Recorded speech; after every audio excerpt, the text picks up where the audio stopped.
So yun guys, dahil kakauwi ko lang galing ma-relax dahil nag-video kasi ako at nag-take ng mga reels for the next day para may upload ako. So ayun, naisipan ko si Kuya yung lutuan. Ayan, favorite niya kasi yan.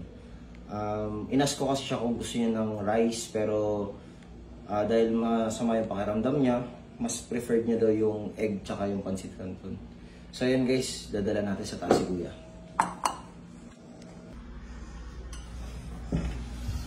Kuya! Ay, tulog si Kuya. Wait lang, gisingin ko nga. Para makakain siya. Kuya! Kuya, gising ka na. Nagluto ako para sa'yo. Tara. Anong oras na? 7 na. Siguro, hindi, gabi. Oo, ang lakas kasi ng gamot siguro ang iniinom mo, kaya tulog ka ng tulog. Kain ka muna. Pinagluto kita ng paborito mo. Thank you. At syempre, nalagyan ko na rin yung tumbler mo kasi hindi ka nga pwedeng makiinom kung samsam dahil may sakit ka. Thank you, Bomba. Kuya, kahit may aberya yung nangyari sa motor ko, at least safe ako nakauwi. Oo. All good.